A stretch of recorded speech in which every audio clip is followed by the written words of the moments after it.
Graça e paz, Deus abençoe a todos. Estamos lendo aqui a genealogia de Jesus e nós chegamos aqui a Judá. Judá que gerou de Tamar, Farés e Zará. Farés gerou Esrom, Esrom gerou Arão, Arão gerou Aminadab, Aminadab gerou Nasson, Nasson gerou Salmão, Salmão gerou Booz ou Boaz, de Raabe, Boaz gerou Obed, de Rute, Obed gerou Jessé, Jessé gerou o rei Davi. De Judá até o rei Davi. E nós temos aqui o nome de Judá, um dos filhos de Israel, cujo nome significa louvor. Significa louvor, está na linhagem direta do Messias. É interessante que a Bíblia não apresenta na genealogia de Jesus, o Cristo, as mulheres santas, né? As mulheres que aparecem aqui estão envolvidas em comportamento equivocado, né? Comportamento que, via de regra, é recriminado. E o Senhor não se envergonha de ter os pecadores aí na sua genealogia. Quando o pecado é registrado na Bíblia, quando uma falta gravíssima é registrada na Bíblia, não tem o objetivo não tem o objetivo de justificar o erro. Tem o objetivo de mostrar que Deus supera a humanidade no que diz respeito à misericórdia, à graça, à compaixão e justifica o pecador, santifica o pecador, transforma o pecador. Tá? Esse é o propósito do texto sagrado. Não é exemplificar. Ele fez, todos nós podemos fazer. Não, é exatamente o oposto. Apesar do que ele fez, Deus foi fiel. A fidelidade de Deus não está limitada à nossa capacidade humana de sermos fiéis a Ele nos limites que nos são impostos. A fidelidade de Deus está diretamente vinculada à sua graça, à sua compaixão, à sua misericórdia, à sua justiça, à sua santidade, à sua retidão. A fidelidade de Deus está vinculada ao caráter, à natureza de Deus. Deus é fiel. Quem é fiel é Deus. Nós a Ele servimos, para Ele vivemos nos limites daquilo que nos é possibilitado pela atuação, intervenção divina. Tamar é uma história trágica também, a vida dessa mulher. Tamar, nora de Judá, ela foi viúva de 2 dos filhos de Judá. Segundo a tradição da época, segundo os costumes daquela época, quando um dos irmãos morria sem ter deixado filhos, o irmão seguinte devia desposar a viúva. Até aí, tudo bem. Mas havia uma cláusula. O irmão que desposava a viúva, o primeiro filho a nascer daquela mulher, era considerado filho do que morreu. Tá? Ele não era contado como filho do último que a tomou por esposa.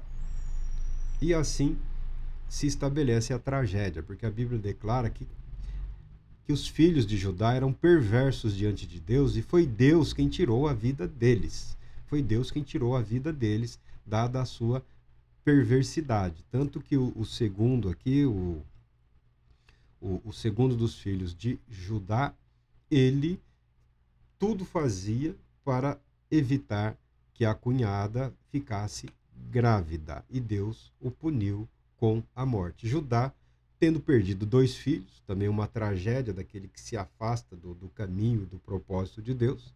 Judá, diante dessa situação alarmante, tinha outro filho, mas ele não permitiu que esse filho desposasse a nora dele.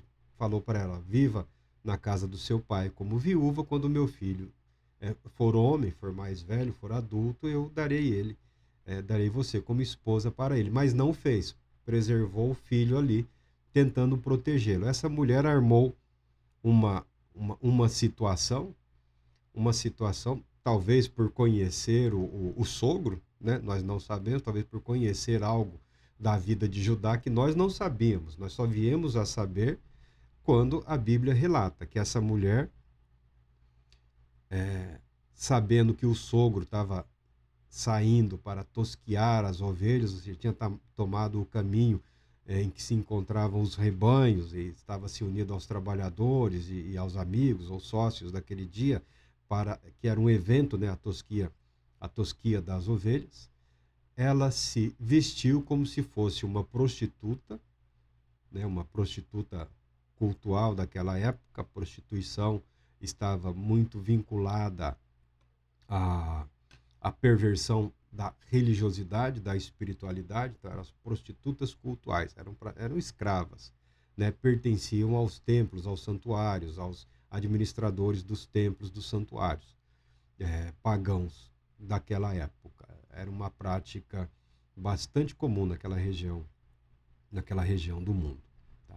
Ela se vestiu como uma prostituta, colocou-se no caminho que ela sabia que Judá ia tomar.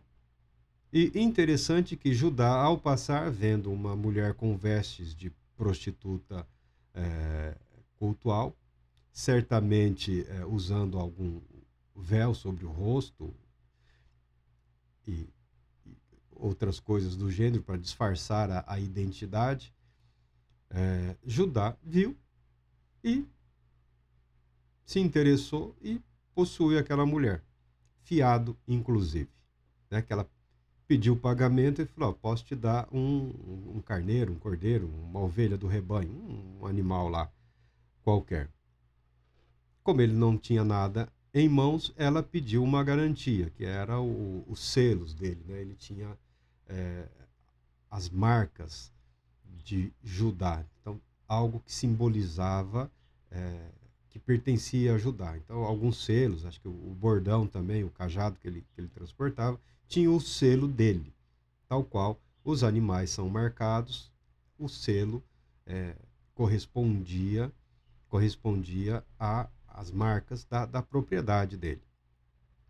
E ele deixou o pagamento, deixou a garantia de pagamento, pediu que o sogro depois enviasse um corneiro. Nem fez questão de ocultar o pecado que cometeu, né? Nem fez questão, falou: ó, no caminho tem uma prostituta lá, eu estou devendo, alguém leve um animal para ela lá para pagar. Foi assim que agiu Judá, com a maior naturalidade, como se ninguém no universo estivesse vendo. Deus estava vendo. Deus estava vendo. Aquele que tudo vê, aquele ante cujos olhos nada passa a descoberto, tinha conhecimento da atitude de Judá. O texto realça a dúvida, a incredulidade ou a resistência de Judá em obedecer às leis da época, a tradição. A mulher fazia jus, tinha o direito, ou deveria ser compensada ou liberada dos seus votos para se unir a quem quisesse, viúva que era, mas ela tinha o direito de ter um marido, ela era viúva. E aí Judá, que havia prometido o filho mais novo, não cumpriu a sua palavra, mentiu, nunca teve a intenção de permitir que aquela mulher viúva tivesse a alegria de ser mãe de filhos, ela viúva de 2 irmãos de Judá. A mulher não foi encontrada, porque ela ali esteve de propósito, ela armou uma cilada, ela armou uma arapuca, e o sujeito caiu fácil. Ela voltou para casa, ficou na casa dos pais, até que a barriga cresceu. Aí sempre tem aqueles que são santos demais, né, em relação a tudo, né? Sempre o puxa-saco, o cagueta lá, né, o dedo duro, foram correndo para ajudar, falou: olha, a sua nora adulterou. Ela tá grávida. Aí, no fervor, né? Veja como Deus faz questão de desmascarar. Deus está atuando através de agentes humanos, de seres humanos, tá? Deus está aperfeiçoando, santificando, justificando e invariavelmente perdoando, indo até os limites da graça para fazer prevalecer a sua vontade, a sua verdade, ainda que os homens se mostrem como são. Uma natureza falha, pecadora. O que mais indigna a todos na história é que o que se valeu de prostitutas, né? O que se valeu de uma prostituta cultual. Tecnicamente, não só é um ato de adultério, ele estava viúvo na época também. Não seria só um ato de adultério, um ato de perversão, a questão da malignidade, da exploração, da exploração de um indivíduo por outro, né, submetido à escravidão, e escravidão sexual em benefício dos seus donos, dos seus proprietários, dos seus senhores, ainda que fantasiado de atividade religiosa, é a exploração. Ele, indignado, ficou com o adultério da nora e mandou o povo, não, podem tirá-la lá da casa do pai, não importa, vamos eliminar essa vida, porque pecou e não tem perdão, disposto a punir exemplarmente a mulher para quem ele mentiu, ludibriou e enganou. Ela, que já havia pensado em tudo, é claro que não sabia, não tinha muita certeza, mas provavelmente, mulher que era consciente da sua condição, ela aproveitou-se de um período, do período fértil, quando realizou esse ato. Certamente nessa esperança, nessa expectativa. Quando foram arrancá-la de casa, da casa do pai dela, para que ela fosse exemplarmente punida, né?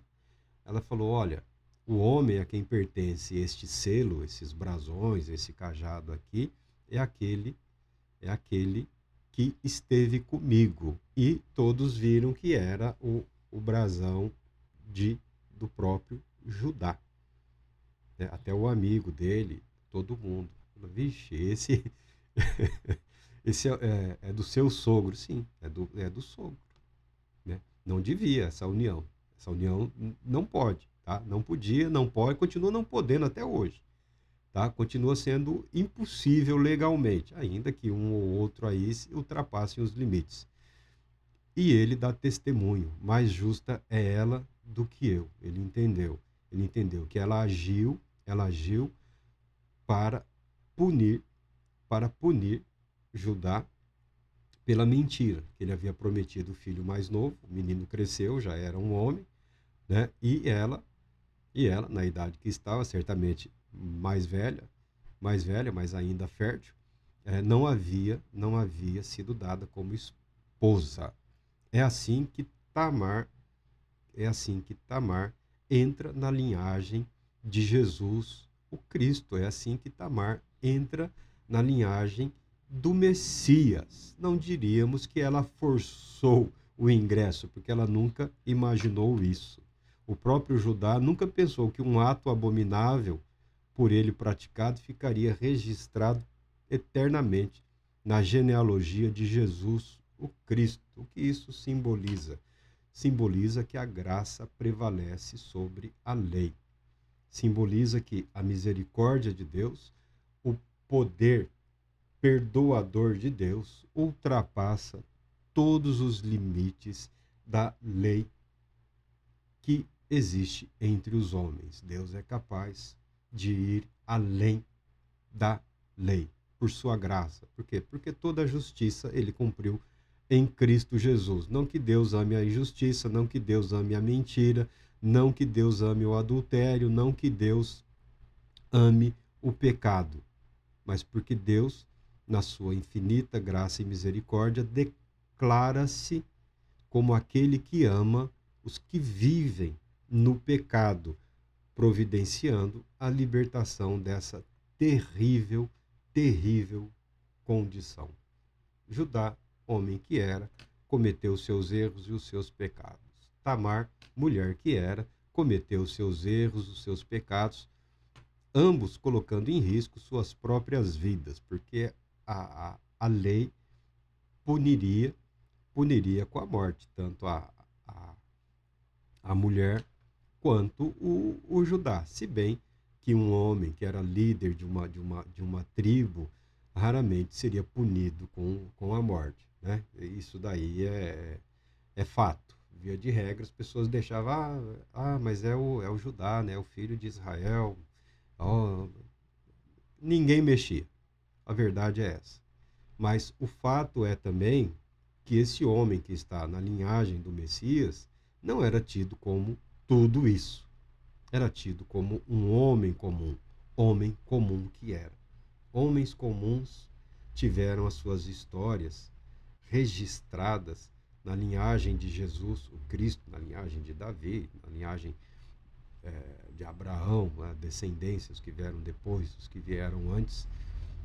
E nós também podemos ter a certeza de que aquele que registrou a história de Judá, a história de Tamar, colocou-os na linhagem santa, fez o mesmo por nós. As nossas vidas também estão registradas na descendência de Jesus, o Cristo, como co-herdeiros da salvação por ele realizada em favor da humanidade, como co-herdeiros e participantes da santidade por ele alcançada e da posição de elevada honra a qual ele foi é, posicionado pelo próprio Deus Todo-Poderoso. A sua vida, a minha vida, as nossas vidas estão registradas no livro da vida. Deus Todo-Poderoso te abençoe, te proteja e te conceda paz, muita paz.